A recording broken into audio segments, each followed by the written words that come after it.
having been a long time spiritual seeker for many years, always felt called to the invisible, always.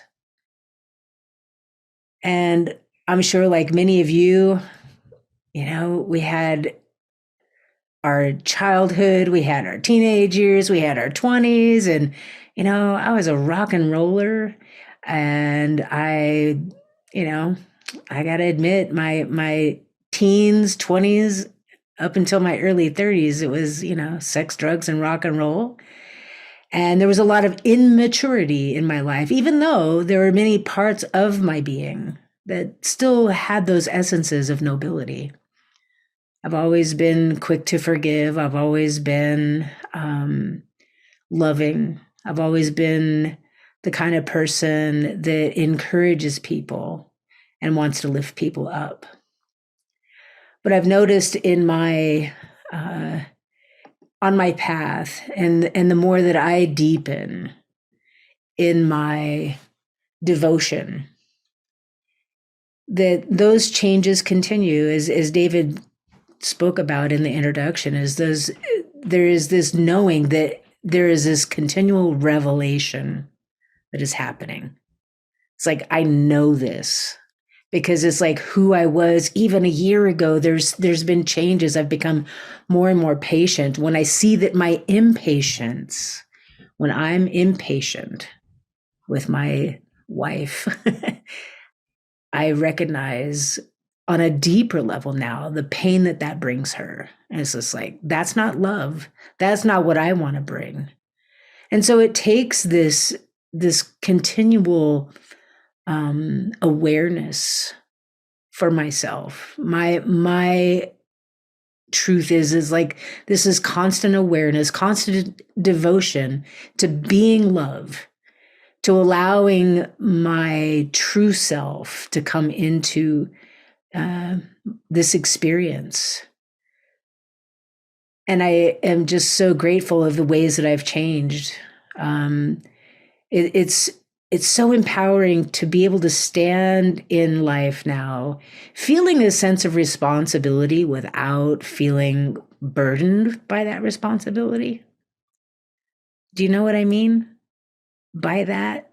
Responsibility, it has got to, when we're growing up, there's, be responsible. It has a certain meaning, but to be a creator requires us to take responsibility, to take responsibility for how we're feeling, how we're acting, what we're saying, what we're doing. It's not just about holding down a job. It's not just about taking out the trash and doing those little things. I mean, those are the little things of life. And, as we're growing up, we learn. Even now, I'm sure all of you, no matter what age you are, there's more and more that you're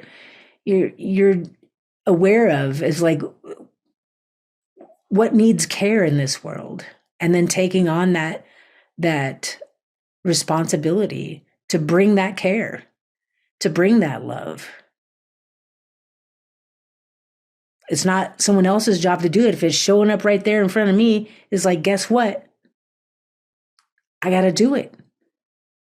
Taking responsibility. And that's, when I think of the nobility of a queen or the nobility of a king, and we're talking the enlightened queen and the enlightened king here, right? We're being very specific with this. It's like, wow, wouldn't that be something to see more of that in our world, to see it actually in play on the world stage?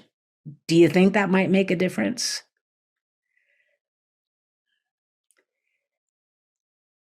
But I know, and I know you know too, is like, we can't expect to see something that we're not willing to be.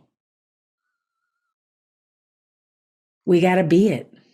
We absolutely have to allow ourselves to surrender to this idea that we are meant to be noble. We are meant to be that noble being of light and of love. We're meant to be love incarnate. We're meant to be responsible creators in this world, stewards for the people around us.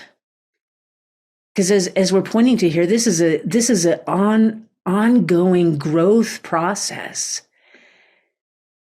And as a burgeoning queen, I feel this greater and greater responsibility to assist the younger people in my life, the people that end up coming into my sphere. If they're attracted, then they must be here for a reason. But to like encourage, to uplift, to intercede sometimes, because sometimes there's things going on in their life that, you know, they just need some guidance, some love, some understanding. So just feeling more and more called to those kinds of acts of love and service, and feeling a place of surrender about that like, yes, this is what it is supposed to be. This is my experience anyway. This is what it's supposed to be, is greater and greater service to my world, to the people around me, to all the life that's around me. And so I noticed that about myself, this greater and greater maturity, this greater and greater awareness of what's mine to do moment by moment. And it comes through, you know, the practice of attunement has been such a gift, because more and more it is, for me, it's a moment by moment experience. Like I can feel myself maybe tapping into one of those less than queenly attitudes, you know what I mean? But notice it and say, you know what? No. And just like let it go, let it dissolve. It can dissolve just like the minute that awareness hits it, it can dissolve. And so that I see as another way in which spiritual maturity has really impacted my life, is this greater mastery at like noticing those attitudes, those actions, those habits, whatever, that are not supporting me in standing in the nobility that I was created to be and to express. This greater mastery at seeing it, letting it go, letting wisdom come in, letting myself be guided through situations. You know, when I feel some stress coming on or there's an intense cycle, it's like this mastery of knowing what to do. And it's always like turning to the divine. It's always taking a breath. It's always getting still. It's always allowing something bigger than this human personality, this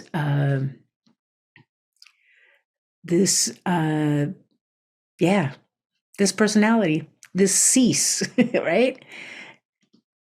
I'm more than that. I have a personality, but it's just like the more masterful I become, the more I recognize that I'm just truly standing in my true identity. And so I just encourage everyone, you know, if you're feeling like you're stuck, it's okay. You're going to move through it. You're here. You're devoted. And that devotion continues to, like, I think, increase over time, because there's nothing sweeter. There's nothing better than to see how that communion with spirit, that communion with the true self impacts the world around us. So.